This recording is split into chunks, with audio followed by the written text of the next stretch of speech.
하나씩 알아가는 건강 지식. 이번 시간은 음주에 대한 내용입니다. 술을 마시면 건강에 좋지 않다는 말은 한 번쯤 들어보셨을 겁니다. 그런데 한 잔 정도는 괜찮지 않을까요? 아니, 괜찮은 걸 넘어서 오히려 건강에 좋지 않을까요? 저도 옛날에 음주를 아예 하지 않는 사람보다 소량의 음주를 하는 사람이 더 건강하다는 연구 결과에 대한 뉴스를 본 기억이 납니다. 음주를 하게 되면 몸에서는 어떤 일이 벌어질까요? 우리가 술을 마시면 알코올은 위와 소장에서 빠르게 흡수됩니다. 이후 간으로 이동해서 분해되는데, 문제는 간이 한 번에 분해할 수 있는 알코올 양이 아주 적다는 것이죠. 그러면 간이 분해하지 못한 알코올은 어떻게 될까요? 혈액을 타고 몸을 돌게 됩니다. 심장을 거쳐 몸 전체로 퍼져나가는데, 이게 뇌까지 영향을 주는 거죠. 알코올이 뇌로 가게 되면 즐거움을 느끼게 하는 도파민이라는 신경전달 물질이 분비되게 됩니다. 술을 마시면 기분이 좋아지는 이유는 이것 때문이죠. 하지만 이게 지속되면 뇌는 음주를 도파민이 나오게 하는 행위로 인식하게 되고 더 많은 알코올을 원하게 됩니다. 결국 습관적인 음주로 이어지는 거죠. 스트레스를 받거나 힘든 일이 있으면 술로 푸는 분들이 있습니다. 잠깐 기분은 좋아질 수 있죠. 문제는 이게 근본적인 해결책이 아닐 뿐만 아니라 건강한 스트레스 해소법도 아니라는 점입니다.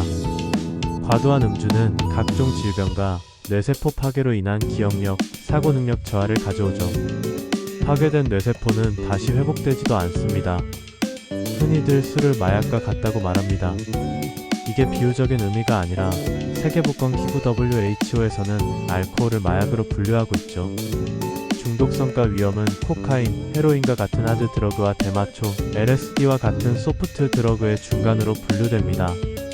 한번 알코올에 의존하게 되면 웬만하면 끊기가 어려운 거죠. 그러면 처음에 했던 이야기로 돌아와서 적당한 음주는 괜찮지 않을까요? 예전에는 하루 한 잔 정도의 술이 건강에 좋다는 연구도 있었습니다.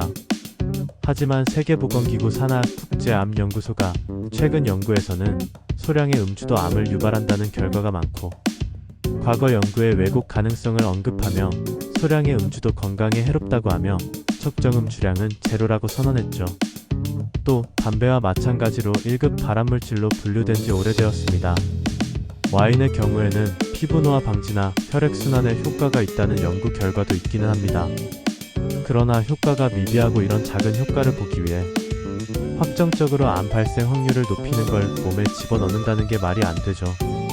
알코올로 인해 발병률이 높아지는 대표적인 암으로는 유방암, 대장암, 간암, 구강암, 인두암, 후두암, 식도암 등이 있습니다.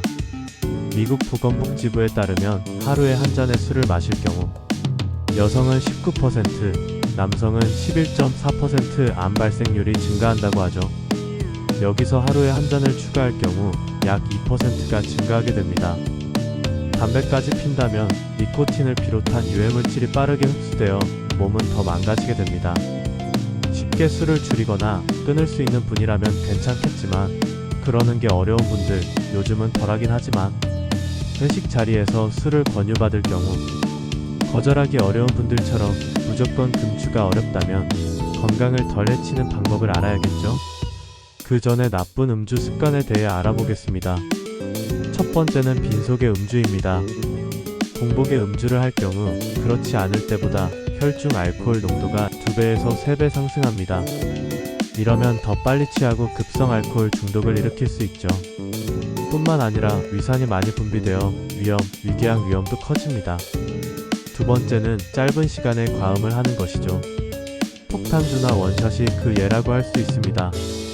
짧은 시간 안에 많은 술을 마시면 간이 해독할 시간이 부족해 혈중 알코올 농도가 급격히 상승합니다. 여기에 술에 있는 혼합물이 섞이면서 다음날 숙취를 심하게 만들죠.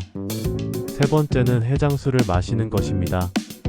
숙취 때문에 해장술을 마시는 분들이 계신데요. 숙취는 혈중 알코올 농도가 0으로 떨어질 때 심하기 때문에 해장술을 마시면 숙취의 고통을 잠시 동안 완화할 수는 있겠지만, 간이 해독을 끝내기도 전에 또 알코올을 추가하는 셈이라 더 위험합니다. 네 번째는 반주라고 하죠. 식사할 때 술을 마시는 것입니다. 이때 마시는 술의 경우 한두 잔 정도로 적은 수준이라 영향력을 간과하곤 하는데요. 습관적으로 반주를 할 경우 내성이 생겨 마시는 양이 늘어나게 되고 알코올 중독으로 이어질 수 있습니다. 지금부터는 건강을 지키면서 술을 마시는 방법에 대해 알아보겠습니다. 먼저 안주입니다. 술을 먹어야겠다면 안주를 건강하게 고르는 게 필요하죠. 좋은 안주의 특징으로는 자극적이지 않다, 수분 함량이 많다, 비타민과 무기질이 풍부하다, 칼로리가 적다, 기름기가 적다 가 있습니다. 대표적인 예로 과일, 오징어, 육포, 고등어, 꽁치, 조개, 굴, 버섯 등이 있죠. 이와 반대로 피해야 할 안주로는 맵거나 새콤한 음식, 튀긴 음식, 단 음식이 있습니다. 맛으로 궁합이 좋다고 알려져 있는 소주와 삼겹살, 맥주와 치킨 또는 피자는 건강 측면에서 보았을 때는 체중과 내장 지방을 증가시키기 때문에 좋은 조합이 아닙니다. 다음으로 중요한 건 수분 보충입니다. 음주를 한 경험이 있는 분들은 술을 마시게 되면 화장실을 자주 가게 된다는 걸 아실 겁니다. 이뇨작용이 활발해지면서 수분이 빠져나가는 거죠. 그렇기 때문에 술을 한 잔 마셨다면 물 한 잔을 마셔주는 게 좋습니다. 이렇게 마시는 물은 체내에서 알코올을 희석시키고 탈수를 예방해줍니다. 다음날 숙취를 예방하는 데도 도움이 되죠. 마지막으로 술을 마시는 양을 조절해야 합니다. 한 번 마실 때 건강한 주기, 그러니까 간이 알코올을 분해하고 다음 잔을 넣으려면 얼마의 시간이 필요할까요? 1시간입니다. 1시간에 한 잔 정도로 천천히 마시는 게 간이 해독할 시간을 벌 수 있다는 거죠. 그러면 무슨 재미로 술을 마시냐 하실 수 있지만 앞서 말씀드렸습니다. 애초에 손을 안 대는 게 가장 좋죠. 그만큼 해롭다는 겁니다. 일주일을 기준으로 놓고 보았을 때 횟수는 2회를 넘지 않는 게 좋습니다. 최소 이틀 이상은 간을 쉬게 하는 게 좋기 때문이죠. 보건복지부에서도 주 2회 이상 음주를 하는 경우 고위험 음주로 분류합니다. 결국 중요한 건 스스로 조절하고 절제하는 습관이죠. 건강은 작은 실천에서 시작되니까요. 하나씩 알아가는 건강 지식, 이번 시간은 여기까지입니다. 영상이 유익하셨다면 구독과 좋아요 부탁드려요.